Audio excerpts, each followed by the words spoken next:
Om Namo Bhagavate Vasudevaya. Om Namo Bhagavate Vasudevaya.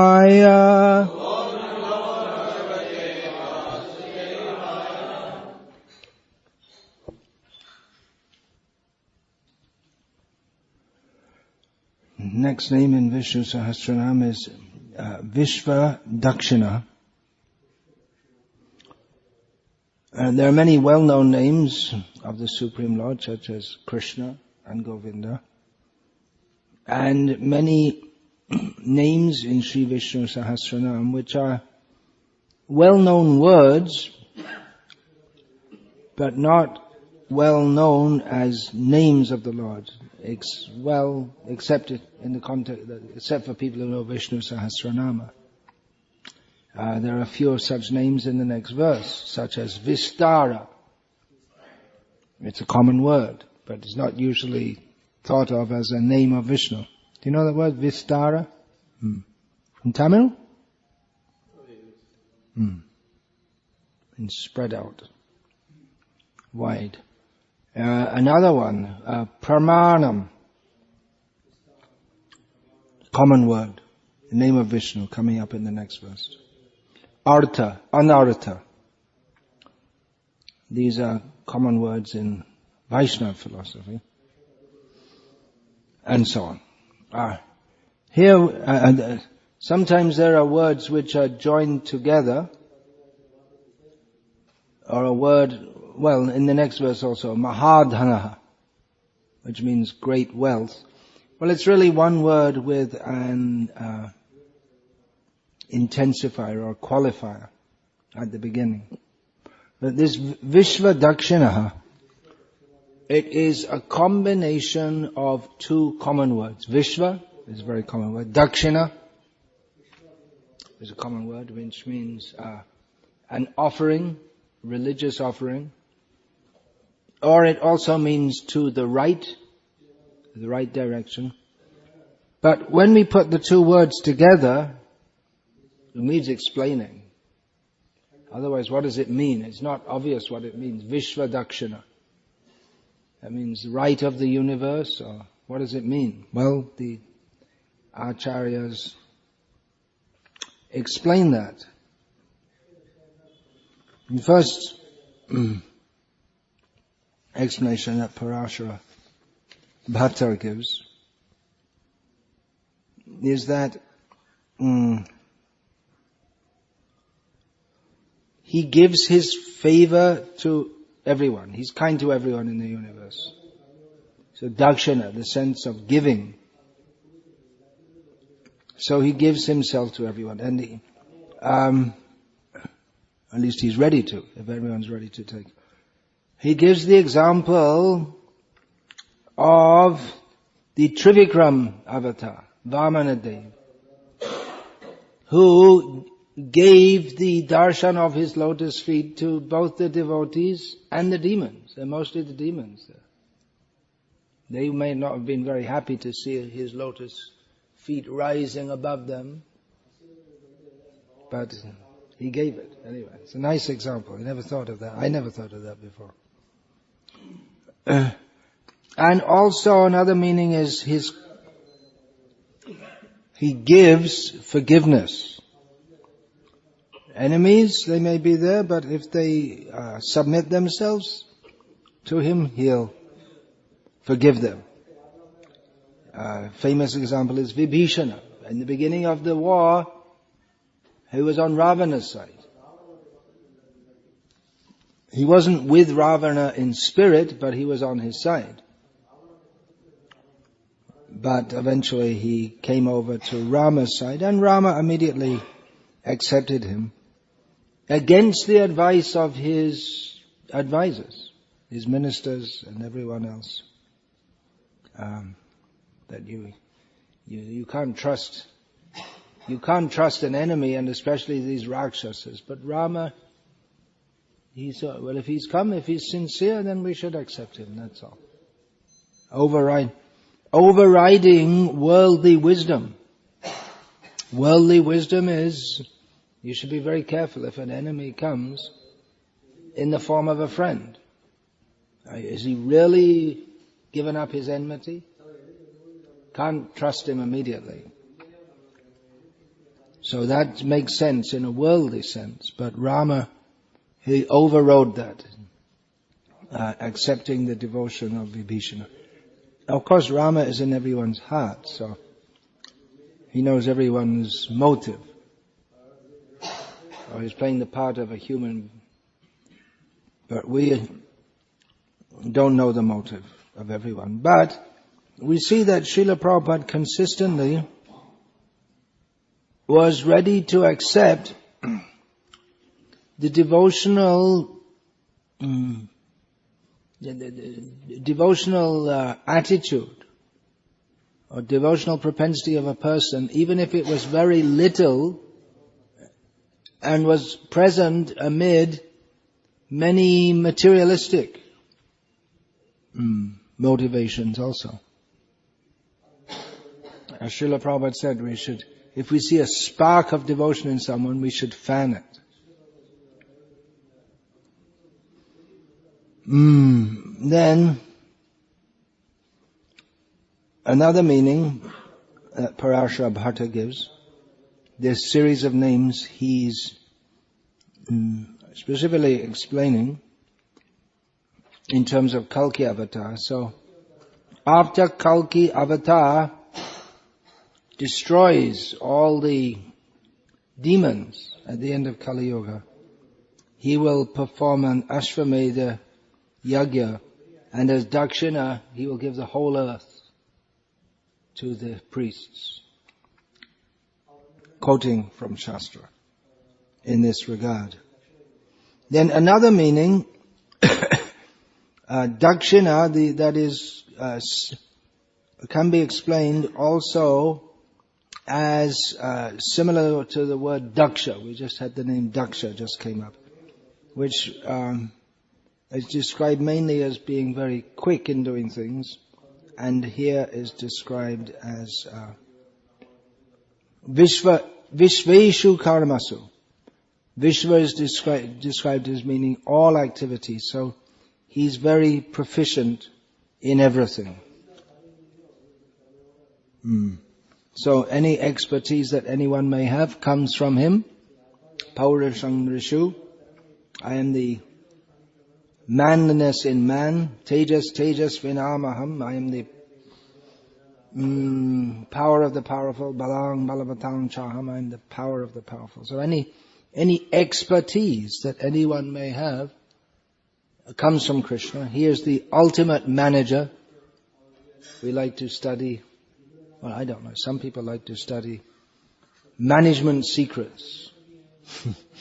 How to manage properly. The best management course is to study Vishnu, how he's managing. You may say, well, that's different because we're humans and we're limited and he's unlimited.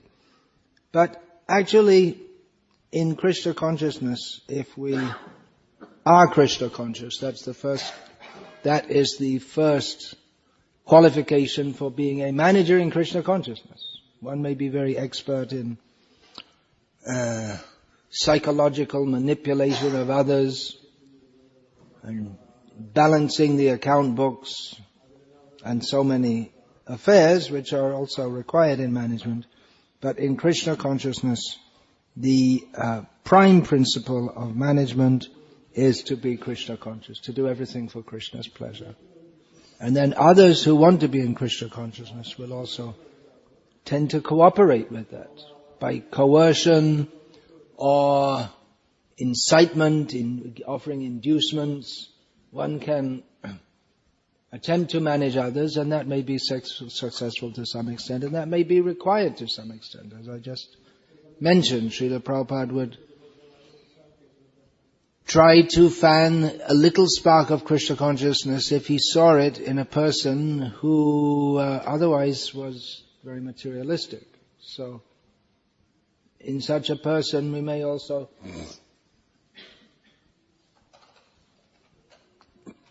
appeal to their materialistic side, dovetail, this word Srila Prabhupada often used, dovetail their materialistic propensities in the service of Krishna. But those who are going to take a leadership role in Krishna consciousness should take shelter of the supreme leader, the supreme expert in everything. And by being conscious of him, then even if one is not the most expert manager from the materialistic point, from the worldly sense, then Krishna will help. That is the perfection of management. Of course, if someone is Krishna conscious but totally scatterbrained, and they probably wouldn't make the best manager. I wouldn't make Vangshidas Babaji a temple president. He wouldn't become a temple president. He probably couldn't even conceive of what it means to be a temple president. A Madhyamadhikari would be better. And then another similar meaning.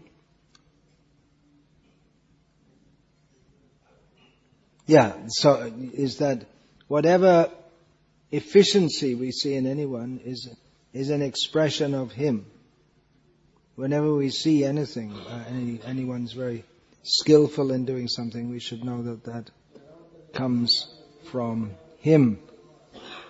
So what does Baladev Vidyabhushan say about this? Visva daksinah. He gives himself to his devotees, I believe so. Yeah, he can to his devotee, he can give the entire world, and even himself, which is much more than the world. Of course, the first name in Vishnu Sahasranama is Visva. So he is the Vishva. He is the universe. So he can give himself to his devotee. Atma prajanto prasad. Ishware Shabhav Naloy Bhaktir Aparad Alpo Seva Bahumane Atma prajanto prasad. Chaitanya Charitamrita is stated that is the very nature of Ishvara, the Supreme Lord, that he doesn't take the offenses of his devotees very seriously, but he takes even a little service that they do very seriously. And in reciprocation, he's willing to give his very self to them. That one verse is enough reason to give up all Mayavad and Buddhism and anything else, or materialism. If you have a little appreciation of Krishna, which we're supposed to have. So the next name, Vistarah. I just mentioned that. Vistar means widely spread. Widely spread out. Same in Tamil, widely spread out. So Krishna is spread in everything. He's widely spread. He's also personalized.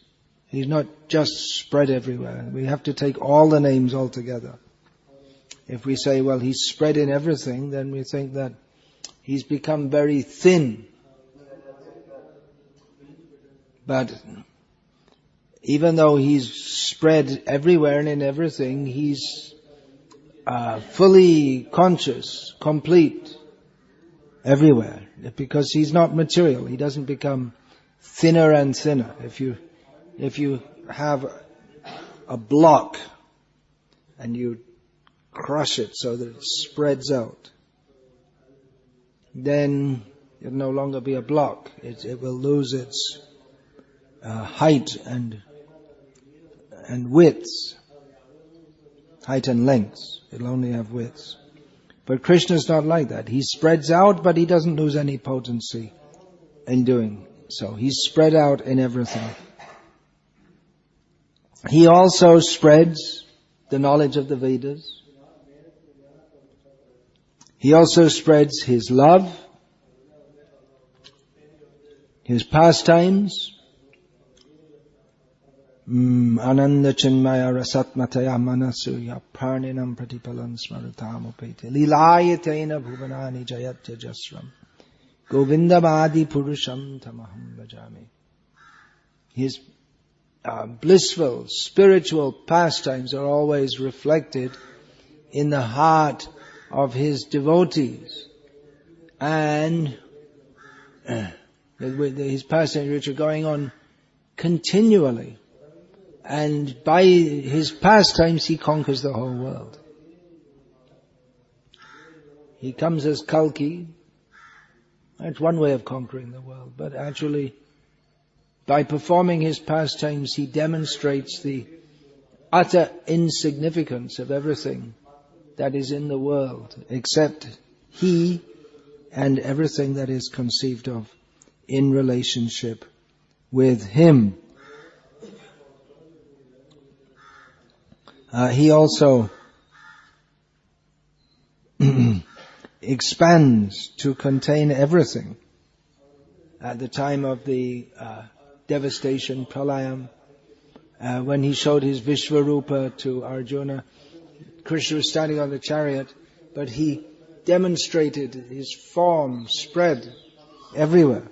So in the various ways this can be understood.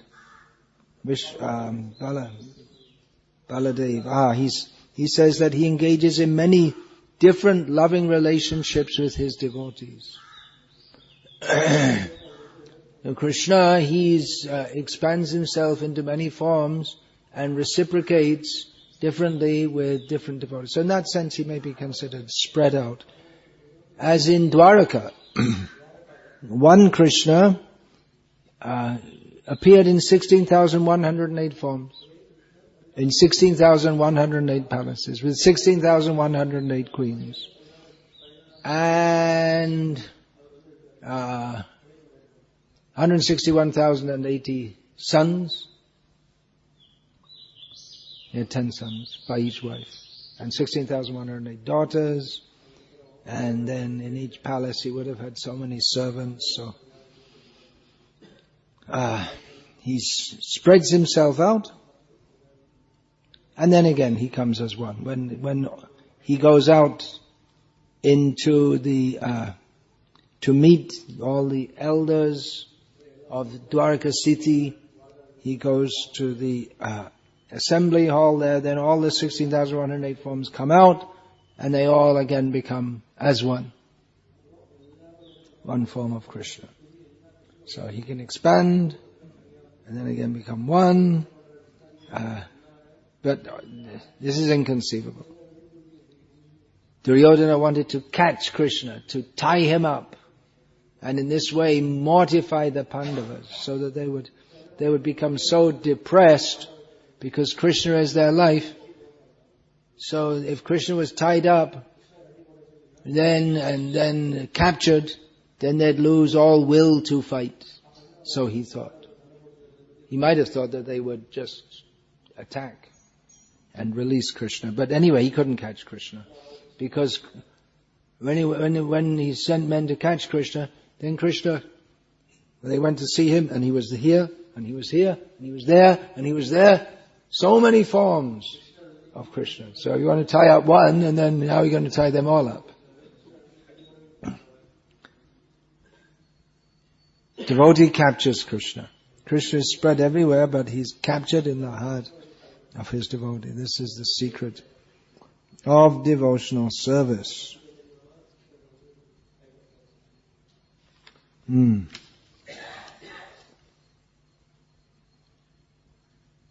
Oh yeah, he also manifests as the Prajapatis who expand the population of the universe. Yeah, the Vishvarupa is infinite faces, infinite eyes, infinite arms, infinite weapons. All the demigods, the sun and the moon, no top, middle or bottom. This is Vistarah, well spread out. The next name is Sthavara, sthanuh. And the commentators take this as one name, although Baladev Vidyabhushan takes it as two names. Sthavara means not moving. These terms, chala achala, these terms come up. Another, a synonym of chala achala, moving and non-moving, referring to living beings and entities within the universe, is Sthavara Jangama, which just ran the other way. It means non-moving and moving. So Sthavara means still, and sthanuh means firm, fixed. So they're almost the same word. Baladev, but they're given together as one name. Baladev Vidyabhushan gives them as two names.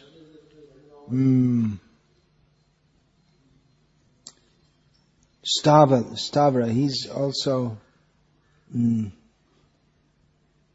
Baladev gives the meaning that he restored the earth to a peaceful condition by removing the unnecessary armies of the demoniac king. So Sthavara gives a sense of being still, gives a sense of being peaceful. So the Kshatriya's job is to maintain the peace, if necessary by killing.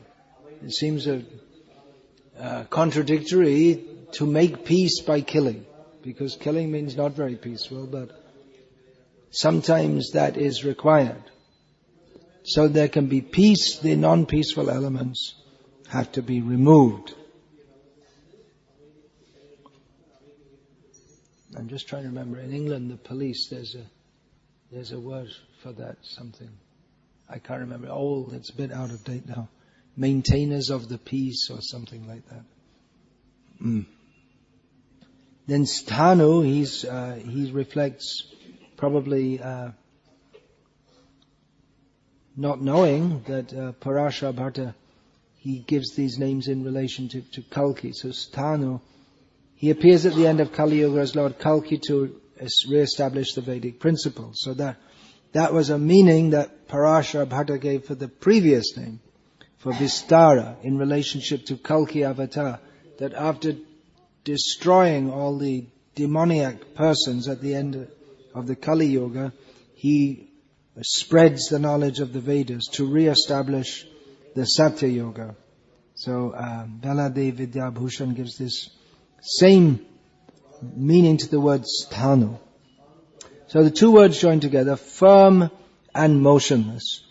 So this name is given by Parashara Bhatta, that after establishing, making firm dharma at the beginning of the Krita Yuga, Satya Yuga, then Kalki is peaceful. Then he's no longer killing. The killing only goes on as long as required, and then he establishes dharma. And he in whom, another meaning, he in whom the rest, the earth, etc., rest, everything rests in him. Or he is still and moving things, everything else moving. Jagat, yogat chatiti jagat. That which moves is the world, but the unmoving, eternal, fixed, subtle principle behind everything, that is Brahma, which is Krishna.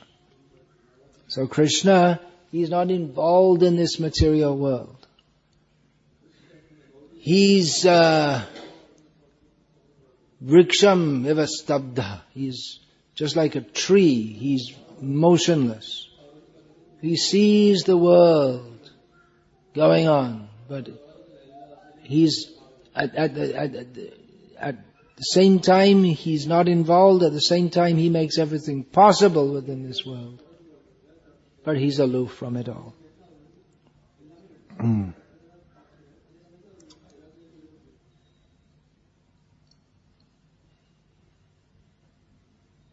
Then everything in this world is constantly changing, but he is unchanging. So in this way. Then the next word, or the next name, is a very important word in Vedic understanding. The name is Pramanam. So a very important word.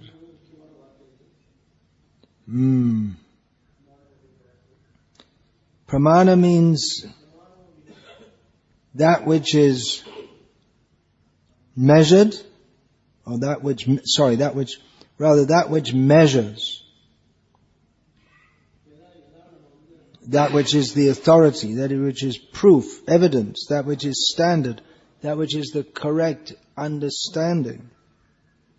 So this word is, it's very important because the Vedic approach to understanding reality is to accept Veda Pramana. Veda is Pramana. For the persons who don't accept Veda as Pramana, well, they might accept the Bible as Pramana, but they've had a lot of problems in doing so. When they attempt to describe the condition of this world according to the descriptions of the Bible, they run into a lot of problems. It's like the Lord created the world in 6 days and all this kind of thing.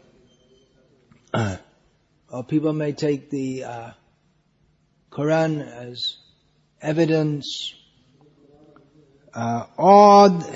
for persons who don't accept the authority of Scripture, they have a lot of problem with this because it's very difficult to establish, because they don't have any pramana. They don't have any established authoritative corpus of authority. Therefore, all they can do is speculate. They can't do anything else. That's why in Western or materialistic philosophy, as I've said many times, that you can go on your whole life and be the most brilliant philosopher, but according to that system of philosophy, even the most brilliant philosopher or student of philosophy, at the end of his life he'd have to say that he doesn't know anything with certainty any more than when he started off his philosophy. His philosophical speculation. Whereas Vedic philosophy accepts as axiomatic Veda Pramana, especially Shruti Pramana. Pramana Shiromani, Chaitanya Mahaprabhu says. Svata Pramana, it's self-evident. So that is Krishna. He's non-different from the Vedas. And non-different from the Vedas in as much as the Vedas describe him. So knowledge and the knowable are different and non-different. Just like if I say, this cow is black. So the knowledge that the cow is black is inseparable from the entity of the cow. It's not exactly the same thing, but it's inseparable. And in that sense, non-different. So Krishna is Pramana, and what he says, that is the ultimate Pramana. Yasvayam padmanabhasya mukha padmat vinisrita. The Gita, Bhagavad Gita, is accepted as the topmost pramana, Vedic evidence, because it comes from the mouth, directly from the mouth of Padmanabha, Krishna. Therefore, it's the topmost evidence. Even within there, Krishna says, sometimes he says, this is my opinion. Matir matam. Or sometimes he calls Rishibhya Chandobhi. What is that? Rishibhya, what is that verse? Rishibhya Chand... What is that verse? Beginning of the 13th chapter? Anyone? No one knows this verse? Look it up. Rishibhya Bahuda Gitam Chandobhya Vividhai Pritak Brahma Sutra Padais Chaiva Hetu Madhya Vinishrita. That's the verse. So Krishna says that this knowledge I'm going to give, that is described in various ways by various rishis and various chandas, which means the Vedic hymns, and in the Brahma Sutra. In all these sources, the subject of the ultimate cause is definitely delineated. So Krishna refers to the authority of the rishis and the shastras, but ultimately he is the authority.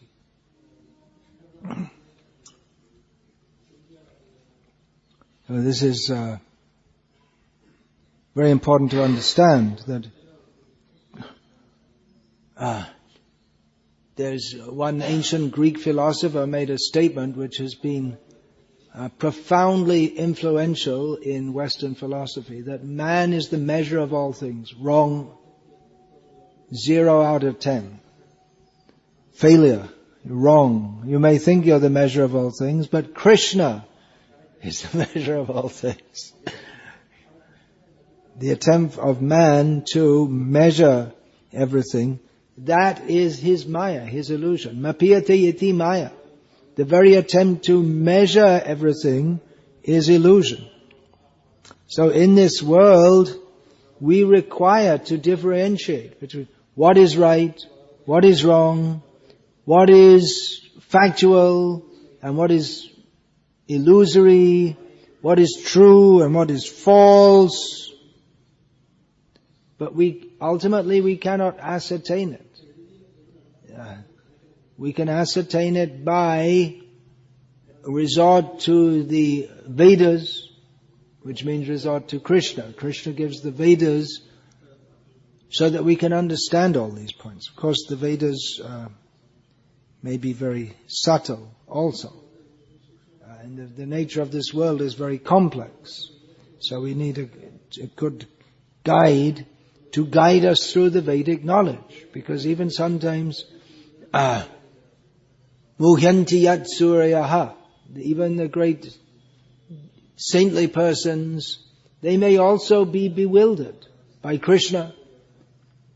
There is the anecdote described in the 11th canto, or is it the 12th canto of Bhagavatam, of the 4 great rishis, Sanak, Sanatan, Sananda and Sanat, who are contemplating on the nature of reality incessantly, but then something went, what happened? In the course of their deep meditation on the nature of reality, they came across, in their minds, they came across a philosophical conundrum which they could not solve.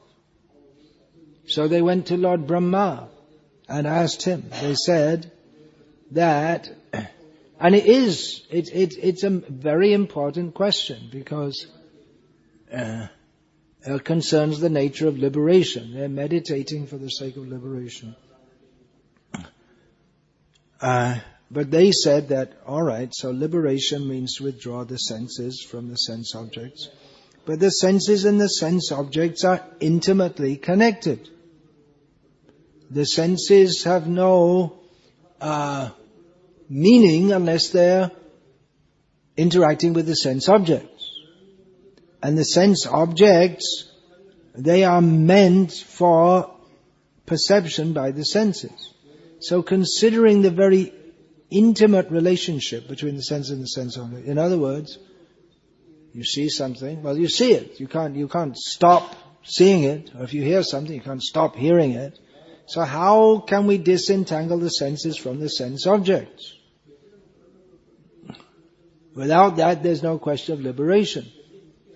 They questioned this to Lord Brahma, who also had a philosophical nervous breakdown on hearing that. He couldn't work it out either. So, never thought of that one before. He also got confused. And then they saw a swan in their midst. That's pronounced swan in Indian English. In English it's pronounced swan. Big hangsa. And he gave them the answer, which is more or less, he is Vishnu actually. You forgot about me. You're thinking about how to get liberated, disentangling the senses from the sense objects. But you have to think of me.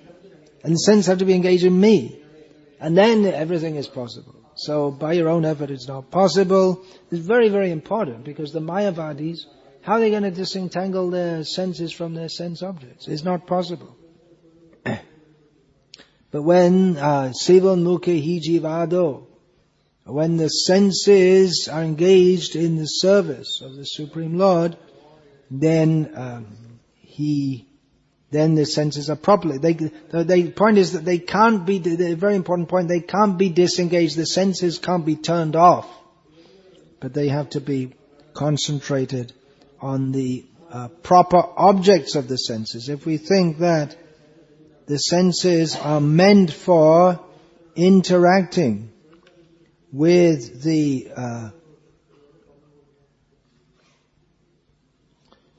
mundane sense objects, well, that's a big mistake. They're meant for interacting in the service of the Lord of the senses. So He is the ultimate authority. What Krishna says is a fact that we should accept. This also has many important ramifications, that Shastra is pramana. It is evidence. And even if it seems to contradict what we perceive through our senses, or what is commonly accepted as being knowledge, then we should accept Shastra as being correct. This is a major point which Srila Prabhupada always stressed. He need not have stressed it. It would have made life much easier for all of us if he hadn't said that, well, the so-called astronauts could not have gone to the moon because it's too far away for them to go to. It would be easier for us if he hadn't presented Shastra as being literal. There are elephants in the different directions holding up the universe. This might seem like some antiquated, mythical cosmology dreamed up by people who didn't have telescopes.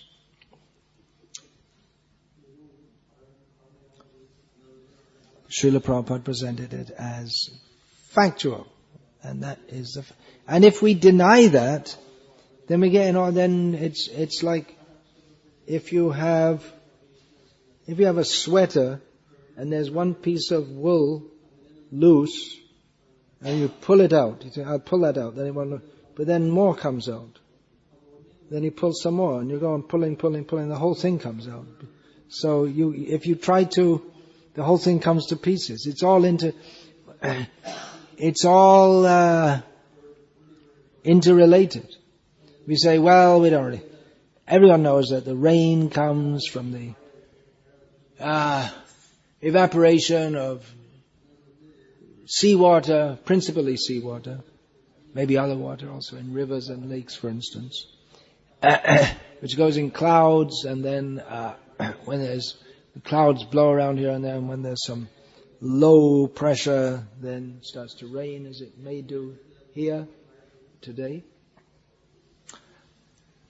Signs of that. So we don't have to believe in Indra sending the rain and all. But then the Govardhan Lila, then you have to throw that out, because that's all based on Indra coming and sending the rain clouds. So tough. It's all or nothing. You can't pick and choose in Shastra understanding. So that's another very important point. It's a major point which requires much philosophical and scientific investigation. But the basic principle is that we accept Shastra as Praman, because Shastra is non-different from Krishna. Then Bijam avyayam, this is the next name.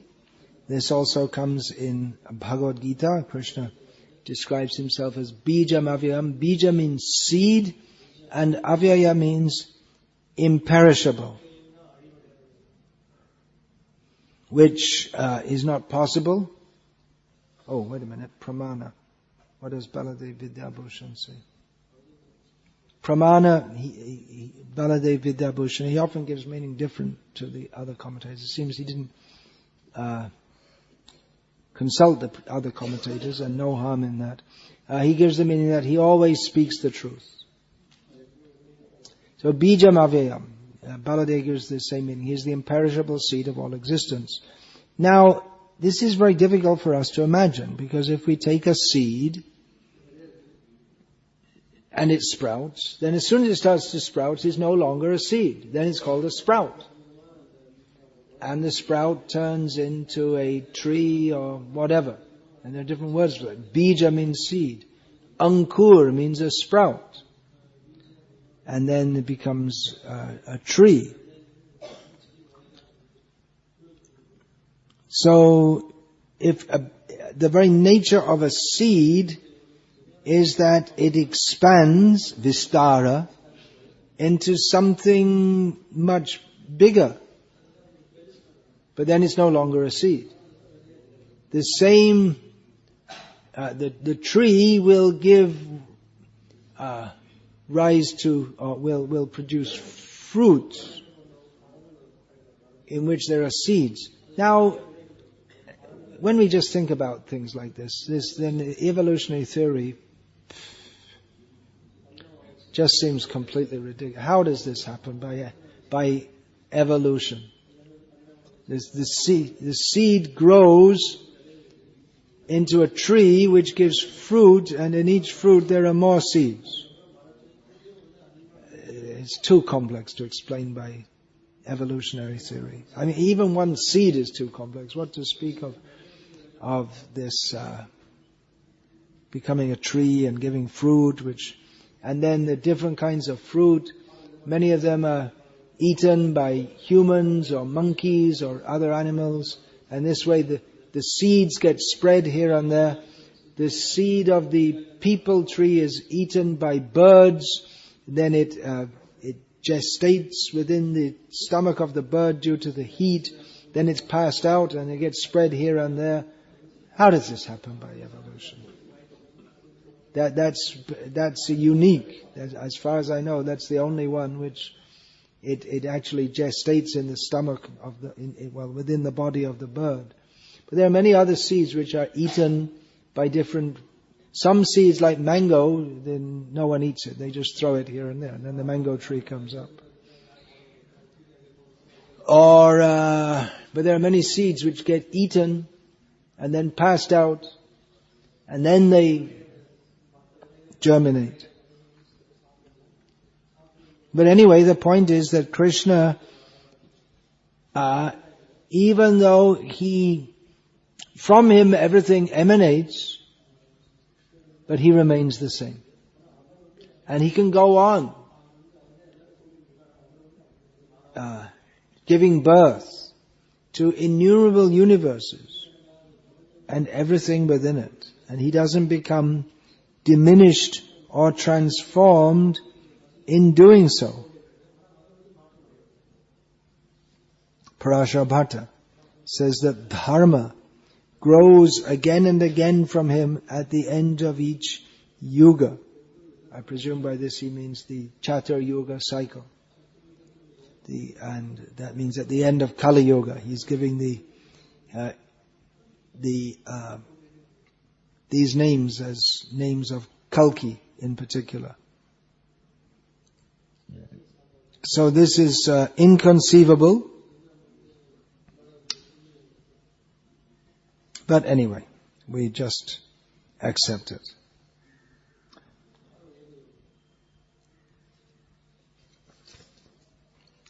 How do we accept it? On the basis of Pramana, Shastra Pramana.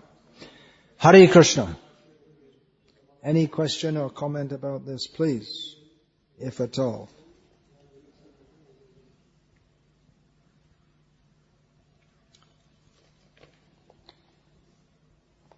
No. All right, we'll finish there. Hare Krishna.